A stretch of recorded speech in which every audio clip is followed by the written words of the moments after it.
Don't let people lie to you. It's completely fine to not pray as a Muslim and buy a house with riba. What? You thought that was me, right? That wasn't me. That was fully generated by AI. And this is the point of this video. This is why it's dangerous. Without even getting into the ruling of if it's permissible or not, we have entered a time where your eyes can lie to you, your ears can lie to you, your phone can lie to you, and you won't even realize it. AI can copy a face, AI can clone a voice, it can generate a fatwa, it can create scholars.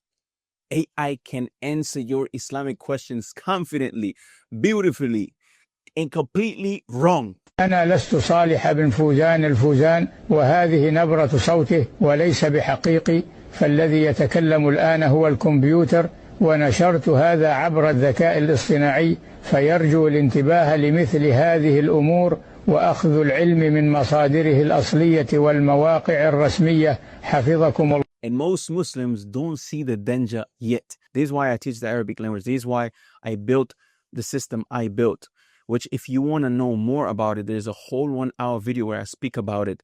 I'm going to leave it on the first link in the description. You go ahead, and if you are serious about protecting yourself with the biggest shield that you can have, which is having access to the Qur'an and the Sunnah, go ahead and watch it. It's a full 1 hour where I go more in depth. But here the topic is different. We are living in a time where it is becoming harder and harder to know what is real, what is true, what is actually from the religion, and what is generated by a machine. But this is not a new story. The Prophet Muhammad ﷺ already warned us about this exact type of confusion. You see, the Prophet Muhammad ﷺ, he said, تفترق أمتي على 73 ملة كلهم في النار إلا ملة أو ملة واحدة قالوا ما هي؟ قالوا ما أنا عليه اليوم وأصحابي أو كما قال صلى الله عليه وسلم. He said what can be translated or interpreted as my ummah of the Muslims will be divided in 73 sects. All of them are going to be in the hellfire except for one. And they asked the Sahaba, they asked, which one is that one, Ya Rasulullah? So the Prophet Muhammad ﷺ, he said, the one that are going to be upon what me and my companions are upon today, i.e. are doing, are believing, are practicing, are acting upon it, the religion, the type of lifestyle that we as the Sahaba are following today. Those are the ones that are going to be saved. And this is terrifying because it means you can pray, you can fast, you can wear hijab, you can have a beard, you can call yourself a practicing Muslim. And still, if you understand the religion, if you follow an idea that sounds Islamic but is wrong, you can become part of those 72 sects that are going to be in the fire. And this confusion didn't start with AI. This confusion started more than 1,000 years ago. And our scholars told us why. You see, Al-Imam Al-Shafi'i, he explains to us in this quote, the reason why Muslims started different. He said something that perfectly describes what is happening today with AI. He said, ما جهل الناس ولا اختلفوا إلا لتركهم لسان العرب وميلهم إلى لسان أرسطاطاليس. People only became ignorant and divided when they abandoned the Arabic language and inclined toward the language of Aristotle. Aristotle was from those philosophers from the Greeks, the philosophers that sound very wise and sound very, very driven by self-development and sound very driven by their intellect. They sound very eloquent, but yet they might be saying a whole lot of nothing, but people would believe them because they sounded wise. It sounded like this gotta be true. It's so beautiful of a speech for it to not be true. Likewise, the Imam Al-Shafi'i, he said, وَعَلَى كُلِّ مُسْلِمٍ أَنْ يَتَعَلَّمَ مِنْ لِسَانِ الْعَرَبِ مَا بَلَغَ جَهْدُهُ.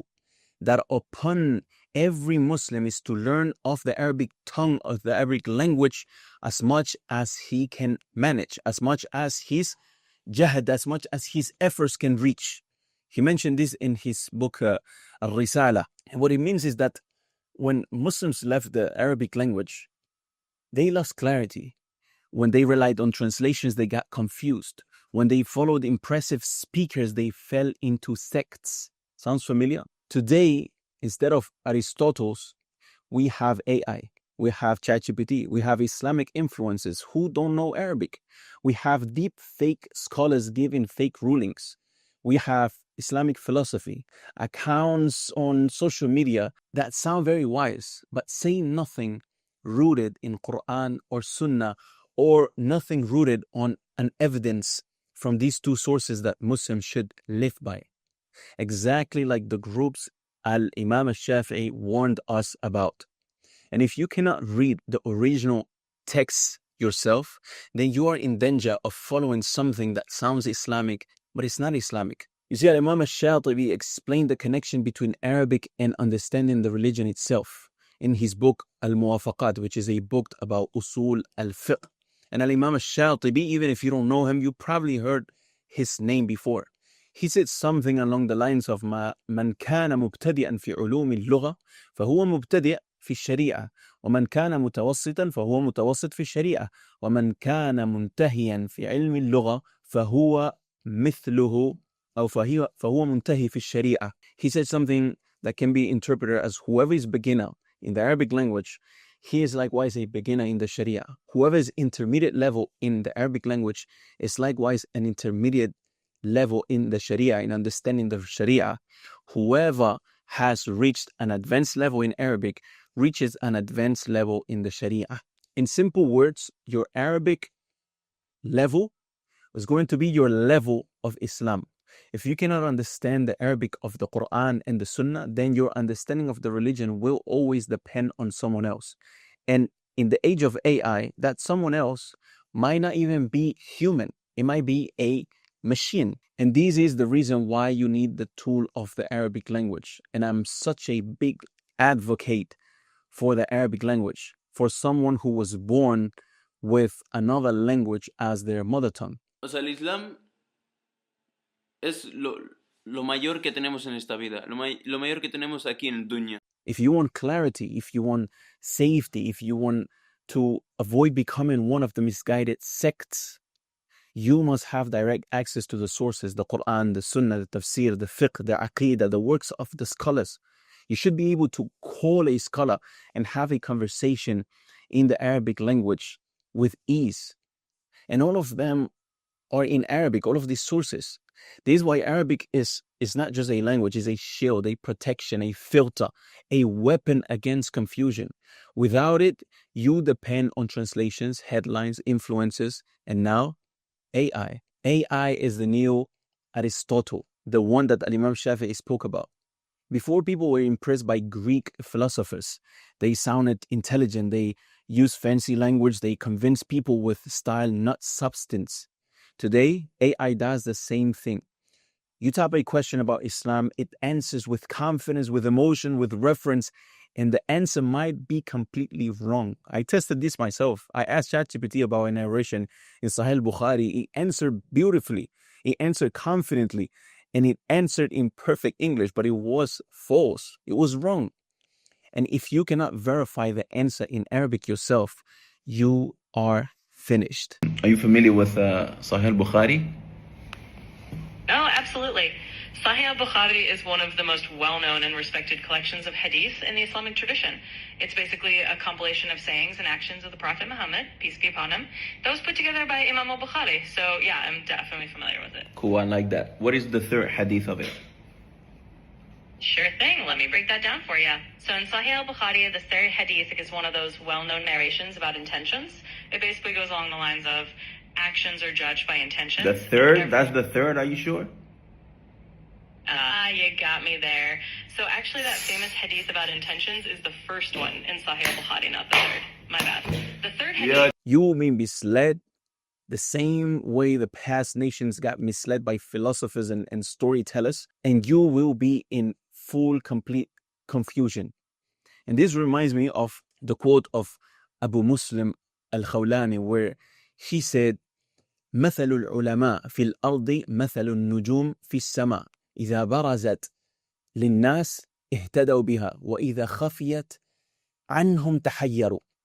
He said, in what can be interpreted, that the example of scholars on earth is like the stars in the skies.